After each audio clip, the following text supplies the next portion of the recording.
Olá, pessoas! Eu sou Natasha, este é o Redemoinhando e esse é o segundo vídeo do Diário de Leitura do Grande Massacre de Gatos e outros episódios da história cultural francesa.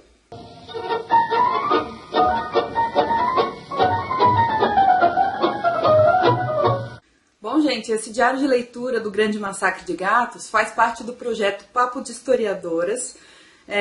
Sugiro que vocês vejam o primeiro vídeo dessa série. Vou deixar aí embaixo para poder entender do que esse livro fala, quais são as intenções do autor, que no primeiro vídeo eu falo sobre o projeto Papo de Historiadoras e também sobre a apresentação do livro que o autor faz. Hoje a gente vai falar do primeiro capítulo, que é um capítulo grande e se chama Histórias que os camponeses contam, o significado de Mamãe Ganso.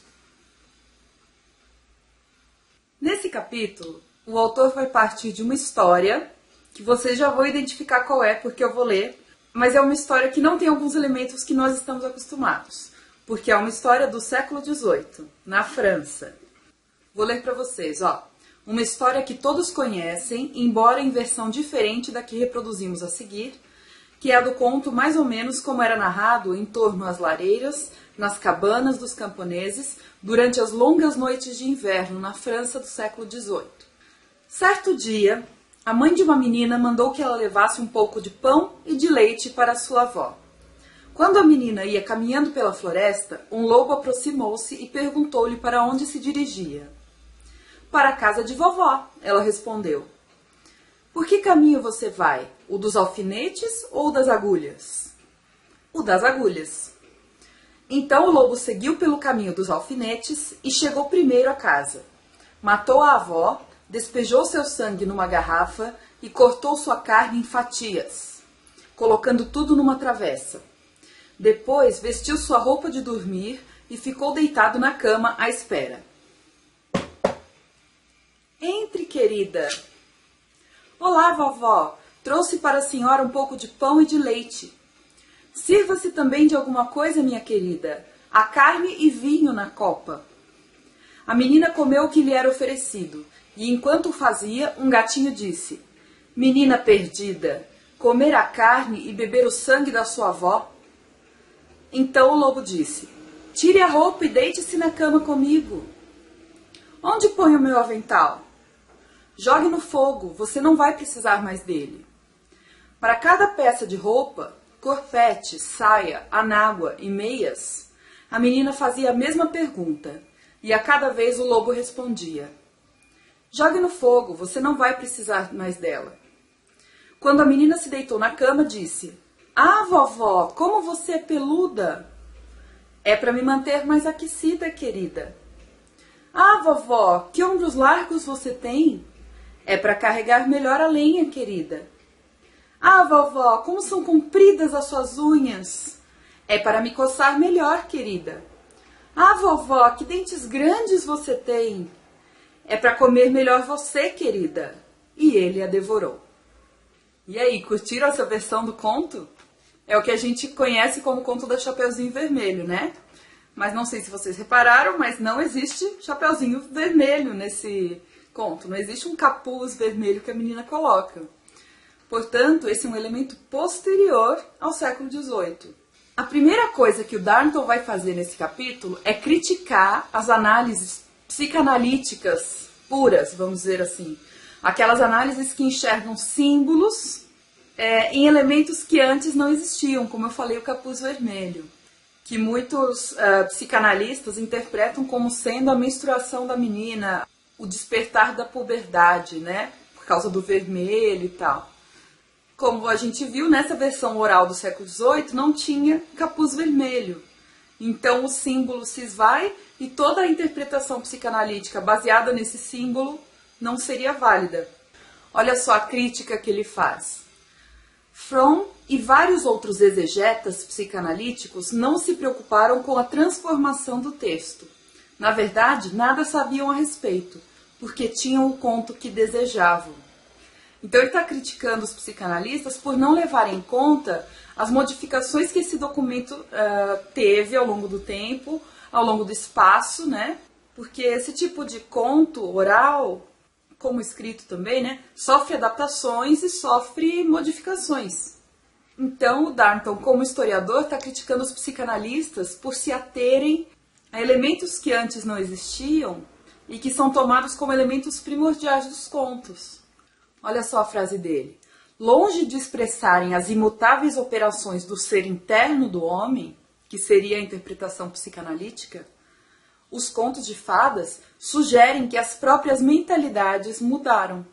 É aquele lance da gente se distanciar um pouquinho daquele povo para entender as diferenças dele em relação a gente. E aí a minha crítica ao Darnton, que nem sei se é válida, porque quem sou eu para criticar o Darnton, né? Mas o que eu percebo é que ele está olhando para os contos de fadas com olhos de historiador, enquanto que os psicanalistas estão olhando para os contos de fada com olhos de psicanalistas. É como se fosse aquela ideia que eu usei no outro vídeo das lentes dos óculos, né? Cada um enxerga a vida, cada um enxerga as coisas com seus próprios óculos culturais, entre aspas. Então, o historiador vai procurar naquele documento as mudanças e as permanências. O Darnton vai procurar as questões de mentalidade ali dentro, mentalidade camponesa. Enquanto que os psicanalistas vão olhar através das lentes psicanalíticas e procurar realmente símbolos da psique humana e coisas desse tipo. Os Contos da Mamãe Ganso são uma coletânea de contos feita na França e que reúne vários desses que a gente chama hoje de contos de fadas. Deixando um pouquinho a tal da Chapeuzinho Vermelho de lado, o Darnton continua falando sobre outros contos e ele fala que esses contos têm estruturas de pesadelo. Ele fala assim, por exemplo, e por aí vai, do estupro e da sodomia ao incesto e ao canibalismo. Longe de ocultar sua mensagem com símbolos, os contadores de histórias do século XVIII na França retratavam um mundo de brutalidade nua e crua. O que o Darnton está dizendo? Que os camponeses da França do século XVIII, com os contos, queriam ser explícitos, eles não queriam esconder símbolos ali dentro. Essas questões de estupro, sodomia, canibalismo, incesto, me lembraram muito os mitos da antiga Grécia e Roma.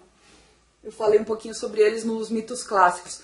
Tem muito disso, a mãe mata o filho, ou sem saber, ou por vingança do marido, ou pai, ou sei lá, qualquer coisa. Então talvez haja algum elemento psicanalítico mesmo.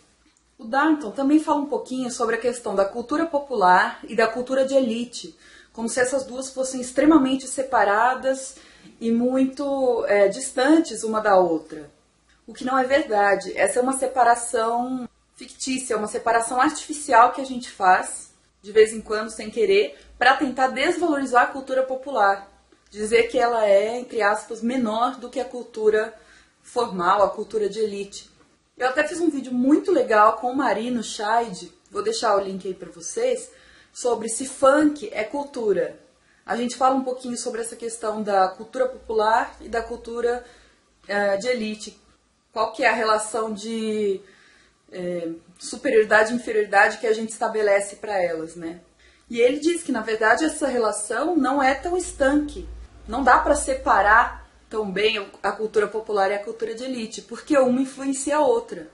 E atenção, é uma via de mão dupla. Não é só que a cultura popular é influenciada pela de elite, mas ela também a influencia.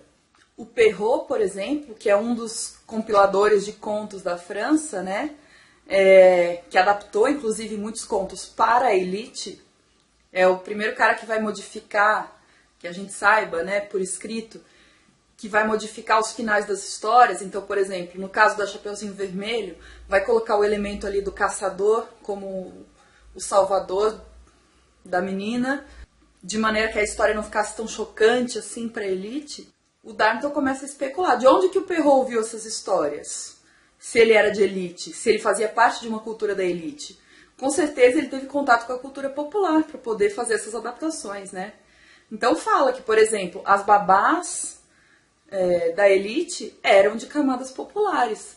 Portanto, havia uma interpenetração aí dos dois níveis, entre aspas, níveis culturais. E aí, para mim, a tese do Darnton nesse capítulo é falar que, apesar das mudanças, porque nesses contos existem certas modificações, como eu falei, dependendo do lugar onde ele está, ou do tempo, né, que passa, ou da pessoa que conta, tem modificações, mas o principal para o Darnton é que existem algumas permanências. Ou seja, se você pegar contos do século XV, do século XVI, do XVII, do XVIII, o mesmo conto, tipo esse, Chapeuzinho Vermelho, apesar de se modificarem algumas coisas superficiais, a estrutura desses contos continua a mesma. E é através dessa estrutura que a gente consegue vislumbrar um pouco do universo mental dos camponeses na França, no Antigo Regime. E um dos obstáculos, talvez o maior obstáculo, que ele aponta como difícil de ser superado pelo historiador, se não impossível, é que esse tipo de documento era oral. E nós não conseguimos ouvir essa contação de histórias da maneira como era antes. E isso perde muita coisa.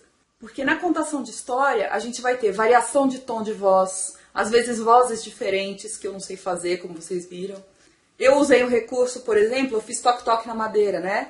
Pra bater na porta. E pode ser que eles usassem também. Ele diz até que eles usavam bater na cabeça de um ouvinte para poder fazer o barulho da porta, que ficava engraçado. Então, um som, um gesto, uma coisa que a gente não consegue ver, isso se perdeu para sempre. E, para mim, esse é um dos maiores traumas de historiador que a gente tem. Quando eu entrei na faculdade e eu me dei conta de que o passado em si é irrecuperável, ou seja, a gente não tem como reconstruir o passado, a gente não tem como entender exatamente como era o passado, mas a gente pode ter uma ideia de como a estrutura de pensamento acontecia. Mas esse para mim foi um dos maiores traumas, foi perceber que o meu objeto de estudo, que é o passado, não existe. Não existe mais e ele é irrecuperável. Foi difícil. Então todo esse gestual, esse ritual de você reunir as pessoas para contar o conto, enfim, altera de alguma maneira os significados que esse conto pode ter, né? Então só para retomar a tese dele nesse capítulo, em que existem variações dentro de um conto, mas são variações de detalhes, dentro de uma grande estrutura estável. Eu vou ler aqui um trechinho bem rápido. Ele fala assim: em cada caso, o cantor, que é o contador de contos, procede como se caminhasse por uma estrada bem conhecida. Pode desviar-se aqui para fazer uma pausa, ou ali para apreciar uma vista, mas sempre permanece em terreno familiar. Tão familiar, na verdade, que seria capaz de dizer que repetiu exatamente os mesmos passos dados antes. E aqui a característica da oralidade. Olha só como a linha de pensamento de quem é analfabeto, de quem é alfabetizado é diferente. Porque a gente ouve 2 vezes a mesma história, que não está escrita de uma maneira oral, essa história vai ser diferente. Para esses contadores de história, não, é a mesma história. Olha só. Esse contador de histórias não concebe a repetição da mesma maneira que a pessoa alfabetizada, porque não tem noção de palavras, linhas e versos.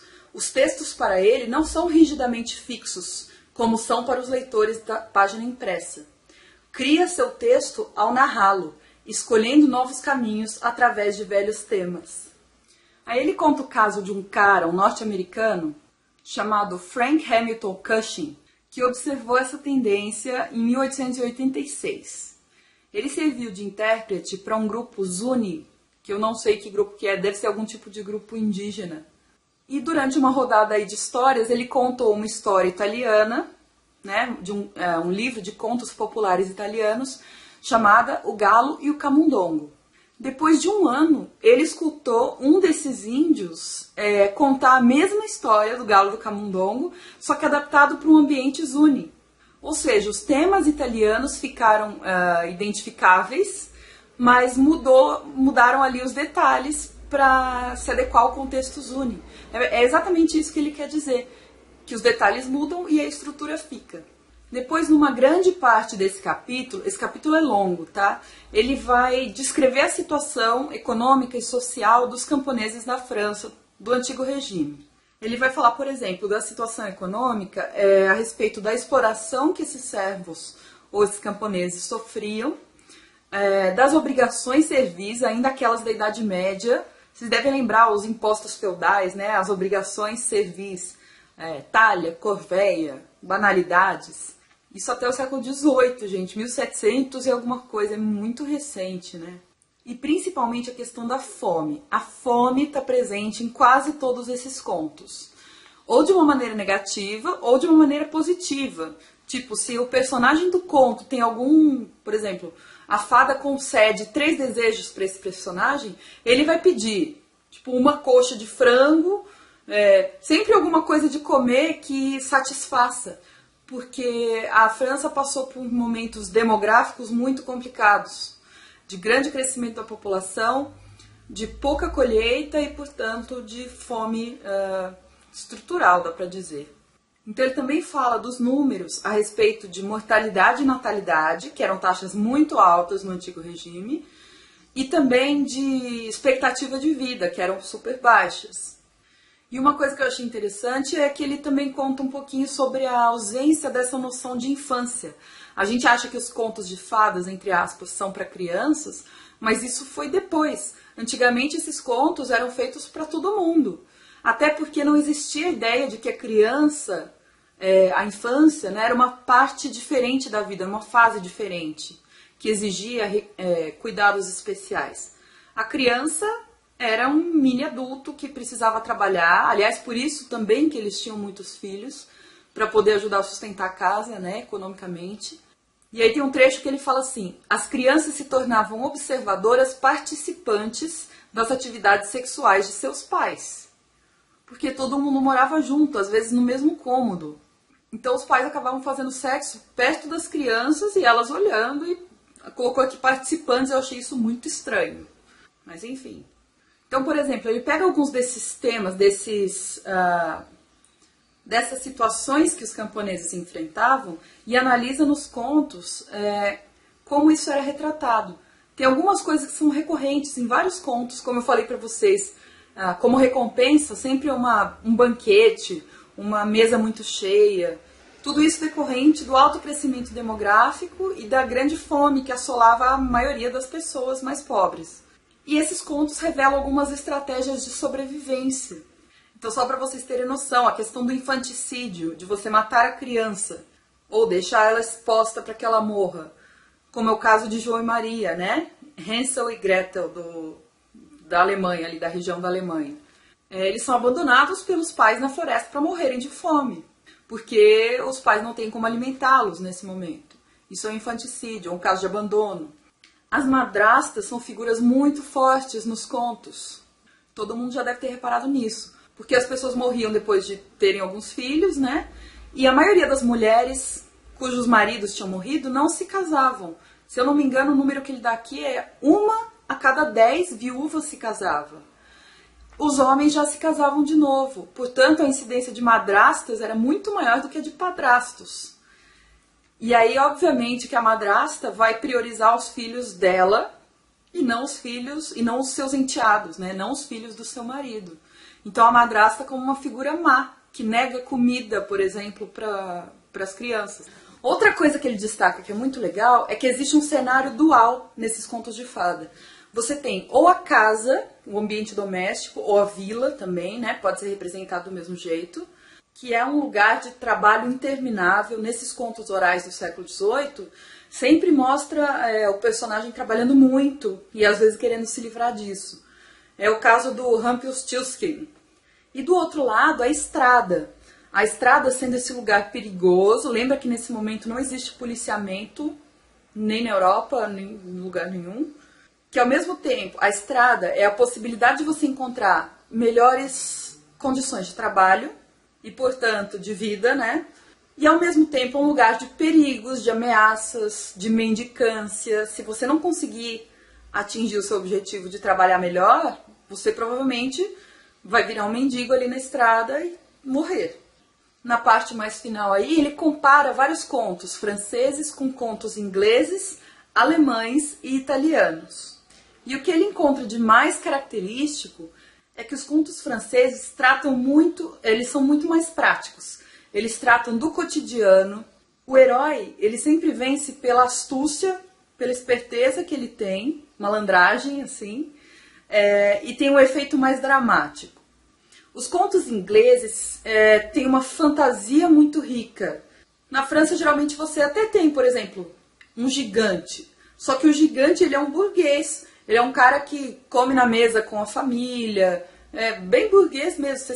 Você identifica o elemento social ali, porque é prático. Nos contos ingleses, o elemento fantasioso já é muito mais viajado. E os contos ingleses têm um efeito mais humorístico. Eles são mais engraçados. Os italianos são contos mais bufões, malandrão mesmo, que dá um efeito mais burlesco. E os contos alemães, eles são mais aterrorizantes, tem toques macabros, que tem esse efeito horrífico. Então é muito legal ver ele comparando. Assim, eu senti um pouco de falta de ter os contos mesmo para poder ler e comparar. Mas pela análise que ele faz, dá para entender o que ele quer dizer. Ele até dá uma explicadinha assim nos contos. Esse conto fala tal coisa, tal coisa, tal coisa. Na Inglaterra ele fala isso, isso e isso. E aí ele compara. Mas seria legal ler o original, entre aspas, né? Então, nessa época, os contos franceses, eles não têm lição de moral. Eles não querem, passar uma mensagem de valor, nem nada. Eles não querem pregar uma moral. Eles querem alertar para certas situações que eram muito difíceis, os camponeses já conheciam essas situações, e demonstrar que a cautela é extremamente necessária nesse mundo cão que eles se enfrentavam. O sistema era tão cruel que o herói geralmente usava artimanhas, usava truques para poder manipular a situação e sair por cima. E isso não era imoral. Você enganar alguém para poder se dar bem, isso era considerado uma coisa válida. Porque, afinal de contas, você tem que sobreviver. É uma estratégia de sobrevivência que os contos de fadas franceses mostram. Então ele coloca também uma dualidade entre os heróis velhacos, ou seja, os heróis malandros, que geralmente são frágeis, entre aspas. Eles são pequenos, eles são pobres. É o caso do Pequeno Polegar, por exemplo. Ele é pequeno literalmente, mas ele está representando uma classe social pequena, uma camada social inferior. E do outro lado, nós temos os idiotas, os estúpidos, que são as classes sociais mais elevadas, que dominam e que exploram esses pequenos. São os fortes, são grandes, são ricos.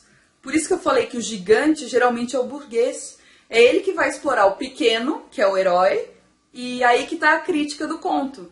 Mas uma coisa, a gente pensa em 1700 e alguma coisa, só para vocês terem noção, a Revolução Francesa começa em 1789. E a Revolução Francesa vai questionar esses valores do antigo regime.